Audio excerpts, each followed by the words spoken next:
Bonjour à tous, Nicolas Ducoin, Société Floro, conseiller technique en équipement d'atelier. Je suis ravi de vous retrouver aujourd'hui pour une présentation de l'outil Digital ADAS 2.0.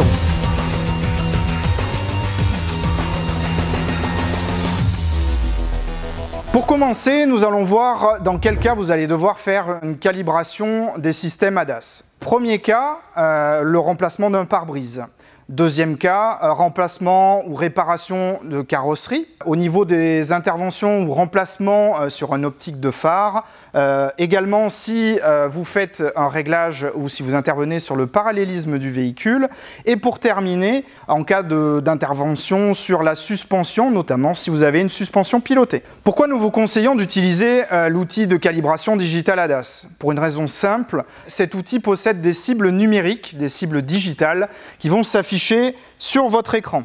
Nous avons également le système Keystone qui sera donc une adaptation de votre cible par rapport à l'écran. C'est-à-dire que notre cible va s'afficher sur l'écran et elle va se positionner de manière automatique grâce au code qu'on va prendre sur la voiture pour pouvoir faire un étalonnage rapide et simple. Et pour finir, c'est un outil qui est très simple d'utilisation. Vous serez guidé en permanence par l'appareil. Toutes les informations sont données dans l'outil de diagnostic. Vous n'avez plus qu'à vous laisser guider. Quelles sont les différences entre la version 1 et la version 2 du Digital ADAS?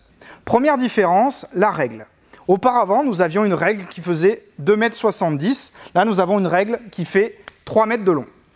Ça va nous permettre de pouvoir calibrer les véhicules utilitaires et les gros SUV de manière plus simple et plus rapide. Nous avons également maintenant des télémètres à mesure automatique, c'est-à-dire que vous n'avez plus besoin de lire aucune information sur le télémètre ou sur la règle. On appuie tout simplement sur un bouton et les mesures sont prises automatiquement.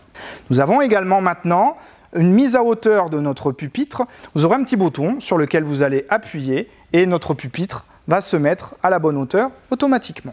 Sachez qu'il existe un kit de transformation pour les possesseurs de la version 1 de l'outil. Nous vous fournirons donc une nouvelle règle, des nouveaux supports de télémètres ainsi que des télémètres. Dans ce kit de transformation sera également fournie une petite caméra. Cette caméra va nous permettre de prendre une photo de la plaque d'immatriculation. Cette photo sera envoyée à Mecasystem et nous ferons donc une identification automatique de cette voiture via Mecasystem. Maintenant, place à l'étalonnage.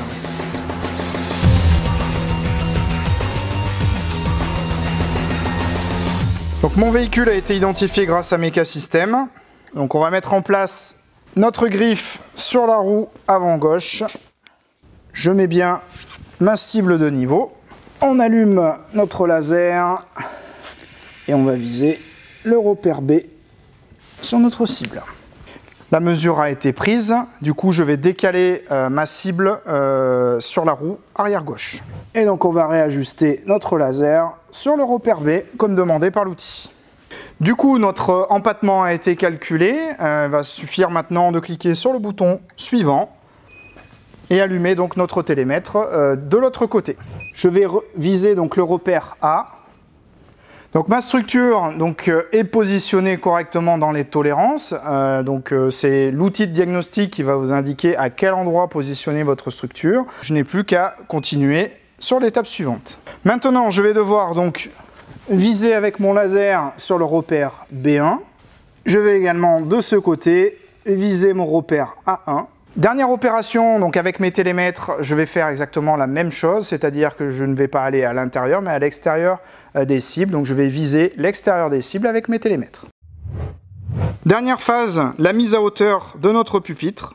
Donc nous avons un bouton sur lequel nous allons rester appuyé jusqu'à que le pupitre soit directement positionné à la bonne hauteur. Sur mon écran, c'est affiché ma cible. Grâce au brevet Keystone, ma cible est alignée par rapport à mon axe de caméra. Maintenant que notre structure est positionnée correctement, nous allons passer à l'étalonnage. Je mets le contact et je clique sur le bouton démarrer.